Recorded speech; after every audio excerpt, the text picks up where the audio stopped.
Robert F. Kennedy Jr. has long been criticized by mainstream media for raising concerns about the potential health risks of wireless radiation, including its impact on the blood-brain barrier. Media outlets like Forbes have labeled his warnings as conspiracy theories, yet a groundbreaking new study challenges this narrative. The research demonstrates that as electromagnetic frequencies approach the range used by Wi-Fi, the risk of damaging the blood-brain barrier increases. These findings underscore the need for further investigation, and as Secretary of Health and Human Services, RFK Jr. would champion the research needed to ensure public safety. The study frequencies closer to Wi-Fi show clear blood-brain barrier damage. A study published in Medical and Biological Engineering and Computing in 2024 investigated the effects of 1800 MHz and 2100 MHz mobile phone radiation on blood-brain barrier permeability in New Zealand rabbits. Key findings: 1800 MHz radiation. No significant disruption to the blood-brain barrier was observed. 2100 MHz radiation. Statistically significant disruption of the blood-brain barrier was detected, with increased permeability indicated by the presence of Evans blue dye in brain tissue. This is a critical finding because 2100 MHz is closer to the 2400 MHz frequency range used by Wi-Fi. It highlights a clear trend. As the frequency of electromagnetic radiation increases toward Wi-Fi levels, its biological effects on the blood-brain barrier become more pronounced. What this means for Wi-Fi and public health. The blood-brain barrier, a critical defense mechanism. The blood-brain barrier protects the brain from harmful substances in the bloodstream.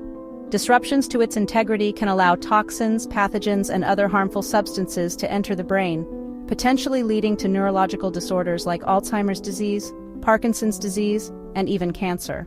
RFK Jr. was right about Wi-Fi risks. Kennedy's concerns about Wi-Fi affecting the blood-brain barrier are grounded in a growing body of scientific evidence: non-thermal effects. This study, like many others, confirms that electromagnetic radiation can have biological effects independent of heating, contrary to outdated safety guidelines that only account for thermal risks. Frequency dependency. The study highlights how frequencies closer to Wi-Fi's range have greater potential for harm, reinforcing RFK Jr.'s calls for precautionary measures. Why RFK Jr. as HHS Secretary matters. A commitment to science-based policy. If confirmed as HHS Secretary, RFK Jr. would prioritize research into the non-thermal effects of electromagnetic radiation, addressing critical gaps in our understanding. His leadership could revive halted research. The Biden administration ended funding for the National Toxicology Program's groundbreaking studies on radiofrequency radiation, despite clear evidence of cancer risk. Kennedy would work to reinstate and expand such research.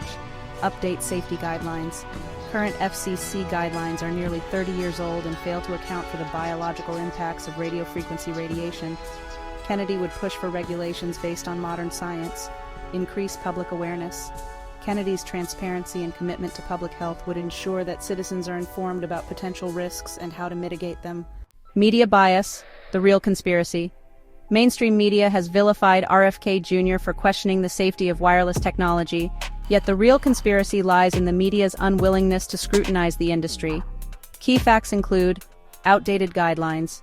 The FCC's safety standards were proven in court to be inadequate, yet media outlets like Forbes continue to dismiss concerns as unfounded. Industry influence. The telecommunications industry exerts significant control over public narratives, often funding studies designed to downplay risks. Ignored evidence. Thousands of studies, including the latest research on the blood-brain barrier, show harmful biological effects of wireless radiation. The absence of evidence proving absolute safety is conspicuously ignored. Why more research is needed? This new study is a wake-up call for policymakers and the public. It highlights the urgent need for long-term studies, investigating the cumulative effects of chronic exposure to Wi-Fi and other electromagnetic frequencies. Expanded frequency ranges, exploring the biological impacts of Wi-Fi, which operates at 2,400 MHz, and 5G technologies. Independent funding, ensuring that research is not influenced by industry interests. RFK Jr. understands the importance of this work and has pledged to advocate for it as HHS Secretary. His commitment to holding corporations accountable and prioritizing public health makes him uniquely qualified to lead these efforts. Conclusion: the case for RFK Jr. The evidence supporting RFK Jr.'s concerns about Wi-Fi and the blood-brain barrier is growing. This new study reinforces the need for comprehensive research into the non-thermal effects of wireless radiation. As HHS Secretary, RFK Jr. would champion the science and policies needed to protect public health, ensuring that the safety of emerging technologies is rigorously evaluated. The real conspiracy is not RFK Jr.'s warnings, but the media's refusal to acknowledge the mounting evidence of harm.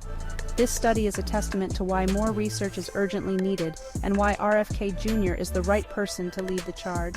Call to action. As new studies like this emerge, the public must demand accountability from regulators and transparency from the media. RFK Jr.'s confirmation as HHS Secretary could be the first step toward a safer, healthier future for all.